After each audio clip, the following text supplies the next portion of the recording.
JRF और net को लेके जो भी कंफ्यूजन था वो क्लियर कर देना। PhD का जो वैलिडिटी है ना वो आपकी 1 साल हो गई। तो हर एग्जाम को देने के लिए अलग अलग जगह अलग अलग बार नहीं जाना है।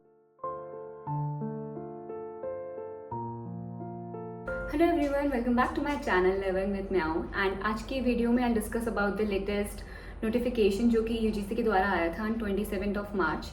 सो उसको आए हुए अभी टाइम हो गया है, but still there is a lot of confusion among students क्योंकि कुछ भी क्लैरिटी उसमें नहीं थी। सो मैंने कुछ ऐसे एक्चुअली डाउट्स लेके आई हूँ जो कि कमेंट्स में मुझे बहुत सारे स्टूडेंट्स ने बताए हैं, एंड आई मेड श्योर कि मैं वो कवर करूँ। ऑल्सो उस नोटिस के बाद there are some pros and cons, and I hope and I guess that most of you will be aware about the protest because बहुत सारी universities are opposing this notice and जो भी changes आने वाले हैं।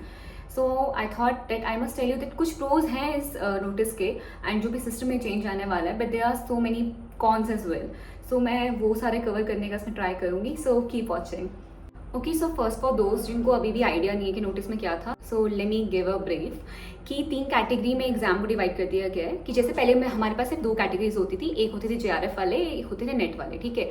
अब इसमें क्या हुआ है कि 3 इसमें PhD भी ऐड कर दी गई है। ओके, सो जो फर्स्ट कैटेगरी होगी वो JRF के लिए एलिजिबल होगी, वो असिस्टेंट प्रोफेसर बन सकते हैं। थर्ड, वो PhD में एडमिशन ले सकते हैं अपने स्कोर के थ्रू। ओके, सेकेंड होंगे जिनका जो असिस्टेंट प्रोफेसर बन सकते हैं और जो PhD के लिए भी एलिजिबल होंगे, बट उनको क्या नहीं मिलेगा, उनको JRF नहीं मिलेगा। क्लियर। और थर्ड होंगे जो सिर्फ PhD के लिए एलिजिबल होंगे। तो एक्चुअली स्कोर को 3 तरीके से कैटेगराइज कर दिया जाएगा। पहला होगा JRF वालों के लिए और असिस्टेंट प्रोफेसर के लिए और PhD के लिए, सेकेंड होगा असिस्टेंट प्रोफेसर के लिए और PhD के लिए, और थर्ड होगा सिर्फ PhD के लिए, ठीक है। तो इसके बाद इस पर बहुत ज़्यादा एक्चुअली डिस्कशन हुआ है स्टूडेंट्स के द्वारा, यूनिवर्सिटीज़ के द्वारा, क्योंकि अब यूनिवर्सिटी से समवेयर उनसे उनका राइट छीन लिया गया है कि वो अपने तरीके से एग्जाम को कंडक्ट कराएं। बहुत सारी universities are protesting about this notice. So okay, starting from the pros, मैं आपको प्रोज बताती हूँ। प्रोज में देखो, फर्स्ट इज जो मैंने आपको एक्चुअली फर्स्ट वीडियो में भी मेंशन किया था कि क्योंकि बहुत सारी जो यूनिवर्सिटीज़ हैं इंडिविजुअली अपना PhD का एग्जाम लिया करती थी, तो उससे क्या होता था कि एक तो हमारा फाइनेंस बहुत लगता था। एक एक जो भी फॉर्म है, सारे फॉर्म्स 1000 रुपीज़ से ऊपर के ही होते थे, ठीक है। तो हर एक फॉर्म को इंडिविजुअली भरना फाइनेंशियली बहुत ज़्यादा आप पे बर्डन डालता है। सेकेंड इज कि आप हर बार हर एक एग्जाम के लिए अलग अलग जगह जाना। बहुत सारे जो एक्चुअली PhD के एग्जाम्स होते हैं, अगर आप राजस्थान का दे रहे हैं तो आपको राजस्थान जाना होगा, ठीक है। मतलब मोस्टली यही होता है। अगर आप उत्तराखंड का किसी का दे रहे हो उत्तराखंड जाना होगा, यूपी का किसी का दे रहे हो आपको यूपी जाना होगा। तो आपको उस जगह जाना पड़ता था to give the entrance exam, और उसके बाद आपका इंटरव्यू भी होता था। तो अब इन्होंने क्या कर दिया कि सिर्फ एक नेट का एग्जाम होगा और इसी के थ्रू आपके PhD में एडमिशन होंगे। तो ये चीज़ थोड़ी कन्वीनियंट हो गई है कि आपको हर एग्जाम को देने के लिए अलग अलग जगह अलग अलग बार नहीं जाना है। तो ये एक अच्छी चीज़ है। तो आपका पैसा भी बचेगा, ठीक है, और आपका टाइम भी बचेगा। तो ये एक पॉइंट हुआ। सेकेंड, इसी में जैसे कि आप देखते होंगे यूनिवर्सिटी लेवल पे इंटरनली बहुत ज़्यादा करप्शन हुआ करता था कि मतलब इंटरनली सीट्स में हायर कर लेना या एग्जाम को पलट देना। रिटन में भी आपका बहुत सारा करप्शन होता था, चीटिंग हो जाती थी। जो कैंडिडेट ने शायद एग्जाम नहीं दिया तो बहुत सारे इंटरनली कॉन्फ्लिक्ट था।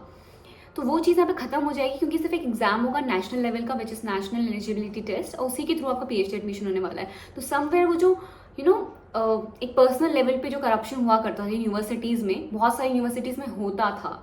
सो वो चीज़ यहाँ पे खत्म हो जाएगी, ये हम एक्सपेक्ट कर रहे हैं। और इसमें एक और चीज़ जो अच्छी भी है, दैट इज़ कि सिलेबस बहुत ही डेफिनेट हो गया है, ठीक है। नाउ वी नो कि नेट का सिलेबस जो है अभी, ठीक है, वही आने वाला है। अभी जो एक्चुअली अभी जून तक तो है वही आएगा, ठीक है। उसके बाद अगर वो चेंज करते हैं तो मे बी अलग बात है, बट अभी तक तो यही कोई नया नोटिस आया नहीं है कि सिलेबस चेंज होने वाला है। तो फिलहाल वी आर अज्यूमिंग कि जो पहले का जो सिलेबस है पेपर 1 का वही आने वाला है। क्लियर। तो हमें पता है कि यही सिलेबस है तो यही आएगा, वो डेफिनेट है, ठीक है। अदरवाइज क्या होता था पहले कि जो सारी अलग अलग यूनिवर्सिटीज़ हैं उनका अलग अलग सिलेबस होता है कि आप रिसर्च करना आएगा, ये आएगा, अलग क्या पढ़ना है क्या नहीं पढ़ना है, ठीक है। तो वो क्लैरिटी नहीं हुआ करती थी। तो अब ये है कि सिलेबस की क्लैरिटी हो गई है कि बस एक पेपर के लिए पढ़ो, ठीक है, और ये सिलेबस है, इस पर भी पूरी जान लगा दो, जो स्कोर आएगा उसके अकॉर्डिंग आपको PhD में एडमिशन मिलेगा। ये भी एक बहुत बड़ा बेनिफिट और एडवांटेज है।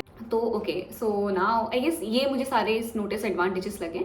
Now talking about the cons, और जो भी डिसएडवांटेजेस मैंने देखे हैं उनमें से कुछ पॉइंट्स एक्चुअली काफ़ी ज़्यादा डिसअपॉइंटिंग भी हैं।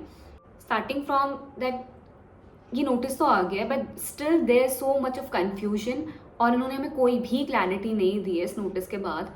सो अभी भी बच्चों को क्लियर नहीं है, क्योंकि देखो पहले जो PhD होता था उसके बाद एडमिशन के लिए API स्कोर होता था, ठीक है। अब API में ये चीज़ है, PhD वालों को ईजिली 30 मार्क्स वैसे ही मिल जाते हैं। मतलब API वाले जो जिस मेजर को और जिस क्राइटेरिया को हम रखा करते थे उसके बारे में मैंने कुछ डिस्क्राइब ही नहीं किया है। अब इंडिविजुअल लेवल पे तो हमें पता है, ठीक है, हर एक यूनिवर्सिटी का अपना तरीका हुआ करता था कि ठीक है हम API देखेंगे, फिर हम इंटरव्यू लेंगे या फिर एंट्रेंस होगा, ये होगा। बट अभी इसके बाद कुछ भी नहीं बताया है, क्योंकि API से बहुत ज़्यादा फर्क पड़ता है PhD एडमिशन में, ठीक है। स्पेशली टू दोस्त जिनका PhD कंप्लीट हो रखा है, उनको 20-30 मार्क्स ऐसे एक्स्ट्रा मिल जाते हैं। So it becomes very easy अगर आपको गवर्नमेंट जॉब लेनी हो या फिर आपको कुछ भी करना हो, तो API plays a very big role. तो वहाँ पे उस चीज़ को लेकर कोई क्लैरिटी नहीं है, ठीक है। ऊपर से अभी जो हमारा दिसंबर का साइकिल हुआ था 2023 वाला, तो जिन्होंने नेट क्वालिफाई किया है, ठीक है, नेट क्वालिफाई करने के बाद अब सिंस आपने अभी जून से चेंज ले आए हैं, ठीक है, तो मुझे ये समझ में नहीं आ रहा कि क्या फ़ायदा हुआ है एक्चुअली। अगर किसी को PhD करनी हो उस लेवल पे, अगर जो भी PhD एस्पिरेंट है उसको तो दोबारा जून का एग्जाम देना ही पड़ेगा ना, क्योंकि अब तो PhD वहाँ से मतलब PhD का जो एडमिशन होने वाला है वो नेट के थ्रू होगा। तो एक्चुअली वो समवेयर मुझे लगता है कि एस्पिरेंट को लगेगा कि नेट क्लियर करने से उसको कोई फ़ायदा नहीं हुआ है। फ़ायदा तब हुआ है अगर आप असिस्टेंट प्रोफेसर बनना चाहते हैं, यू आर एलिजिबल एंड उसके लिए कोई दिक्कत नहीं होगी। But if you are someone जो PhD के लिए देख रहा था, ठीक है, और अभी आपने देखा होगा दिसंबर के साइकिल के बाद में भी बहुत सारी यूनिवर्सिटीज़ ने अभी भी PhD में एडमिशन्स लिए हैं, ठीक है, और उनका वो प्रोसीजर चल रहा है। तो जिनका प्रोसीजर चल रहा है, ठीक है, लेट मी क्लियर कि उनका तो आगे बढ़ेगा ही, आप लोगों का एडमिशन हो जाएगा। बट जिन्होंने अभी स्टार्ट करना था, देखो अभी समर वाले टाइम पे भी एडमिशन, ठीक है, PhD एडमिशन इनटेक होते हैं, दिसंबर के भी होने लग जाते हैं। सो उसको लेके कोई क्लैरिटी नहीं है। एंड एक और चीज़ हमें बहुत कन्फ्यूजन थी, लेट मी क्लियर, कि JRF की वैलिडिटी 3 साल ही है, उसकी वैलिडिटी को कुछ नहीं हुआ है, ठीक है। बस अगर इस एग्जाम के थ्रू, नेट के एग्जाम के थ्रू आप PhD के स्कोर में आते हैं, तो आपका PhD का जो वैलिडिटी है ना वो आपकी 1 साल हो गई है, ठीक है। बट JRF की वैलिडिटी अभी भी 3 साल ही है, और नेट की वैलिडिटी लाइफ टाइम होती है और वो वही है। तो उसमें कोई चेंज नहीं आ रहा है, बस PhD के लिए आ गया है। लेट मी क्लियर, PhD के लिए जो भी आपका स्कोर होगा, ठीक है, जैसे कि अगर मैंने जून में एग्जाम दिया, ठीक है, तो आने वाले जून 2025 तक मैं उस स्कोर को यूज़ कर सकती हूँ to take admission in any PhD program, ठीक है। JRF और नेट को लेके जो भी कंफ्यूजन था वो क्लियर कर देना। JRF अगर आप क्लियर कर देते तो आपकी जो वैलिडिटी है वो 3 साल तक रहेगी, और नेट अगर आप क्वालिफाई कर देते हैं तो आपकी लाइफ टाइम वैलिडिटी है। तो ये जो 1 साल वाली बात है वो सिर्फ PhD प्रोग्राम्स के लिए की गई है और किसी के लिए नहीं की गई है, ओके। और इसमें सेकेंड एक और चीज़ है कि अब कंपटीशन बढ़ जाएगा, दैट इज़ फॉर श्योर, क्योंकि इससे पहले नेट के एग्जाम ना वो बच्चे नहीं दिया करते थे जिनको सिर्फ और सिर्फ PhD में मतलब इंटरेस्ट हुआ करता था, बिकॉज ज़रूरी नहीं है कि हर एक बच्चे को असिस्टेंट प्रोफेसर बनना है, ठीक है। सो वो काफ़ी सारे बच्चे मैंने देखे हैं जो कि इसमें पार्टिसिपेट भी नहीं करते थे, ठीक है, उनको फ़र्क भी नहीं पड़ता था। बट अब उनको भी मतलब now it's compulsory and mandatory कि शायद उनको एग्जाम देना ही पड़ेगा। सो कंपटीशन बढ़ जाएगा, क्योंकि अब वो भी आपके साथ एक उसी रेस में है। And you know that percentile वाला 5 मिनट ज़्यादा बच्चे मतलब अटेम्प्ट करेंगे इस एग्ज़ाम को, उतना ज़्यादा कंपटीशन बढ़ेगा। और ये तो श्योर है ही कि जून में हम बहुत सारे कैंडिडेट्स को देखने वाले हैं, क्योंकि PhD वाला इनटेक इज़ न्यू, और इसकी वजह से हर एक एस्पिरेंट जो PhD करना चाहता है वो इस एग्ज़ाम को देगा। So tighten your seat belt, make sure कि आपकी प्रिपरेशन बिल्कुल टिप पे हो, ठीक है। ये बस थोड़ा सा कुछ टाइम बच रहा है, ठीक है, इस पर जितना हार्डवर्क कर सको कर लो, क्योंकि इसके बाद पता नहीं है सिलेबस का क्या होगा, पैटर्न में भी हम चेंजेस देख सकते हैं। सो अभी कर सको तो कर लो, क्योंकि बाद में शायद से आपके लिए काफ़ी नया हो जाएगा, क्योंकि those who are preparing for this exam for a very long time, ठीक है, तो वो तो एक ही पैटर्न से चले आ रहे थे ना इतने सालों से, इतने मंथ से। अब उनके लिए कोई नया पैटर्न आए, उसको अडाप्ट करें, इट टेक्स टाइम। तो इसलिए मैं कह रही हूँ कि अगर अभी कर सको तो कर लेना, क्योंकि बाद में शायद थोड़ी मुश्किल हो जाए। Now the another problem which I thought is really problematic is the validity of PhD। इन्होंने वैलिडिटी जो PhD की रखी है वो सिर्फ 1 साल रखी है, एंड आई जेन्युइनली थिंक कि 1 साल कम है, क्योंकि आपको पता होगा जो PhD में जब ये एडमिशन लेते हैं उसका प्रोसीजर इतने मंथ्स का होता है। पहले फॉर्म आएगा, ठीक है, उसके लिए फॉर्म फिलिंग की डेट आती है, 1-2 महीने वो रहता है, फॉर्म आता है, फॉर्म फिल करते हो, आप इंटरव्यू देने जाओगे, एंड यू नो मतलब स्पेशली गवर्नमेंट यूनिवर्सिटीज़ में बहुत ज़्यादा ना इस प्रोसीजर को टाइम लगाया जाता है। तो 1 साल समवेयर आई बिलीव काफ़ी कम है किसी भी एस्पिरेंट को देने के लिए। अब देखो 1 साल जून 2024 में इसने क्वालिफाई कर दिया, ठीक है, अब इन केस अगर जून 2025 तक वो कहीं भी इनटेक नहीं ले पाता है, ठीक है, ड्यू टू एनी रीज़न, तो उसको दोबारा जाके नेट के एग्जाम में बैठना है। सो मुझे लगता है मिनिमम 2 या 3 साल रखना चाहिए था कि वो मतलब इतनी फ्लेक्सिबिलिटी हो।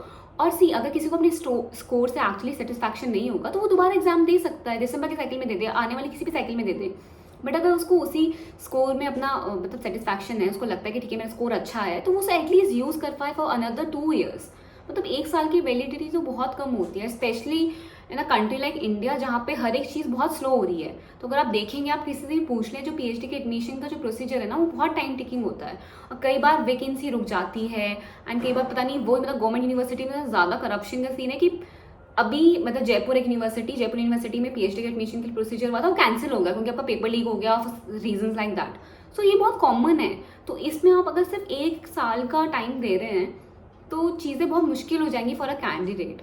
सो मुझे लगता है वो चीज़ बढ़ानी चाहिए थी। अनदर थिंग, अब नेक्स्ट अगर कुछ चीज़ होगी इसमें कि आपका लेवल ऑफ क्वेश्चन बढ़ जाएगा फॉर श्योर, क्योंकि पहले जो एंट्रेंस एग्जाम्स होते थे, ठीक है ना, तो उसमें अगर आप पीएचडी में एडमिशन ले रहे हैं तो research is something the basic of that, right.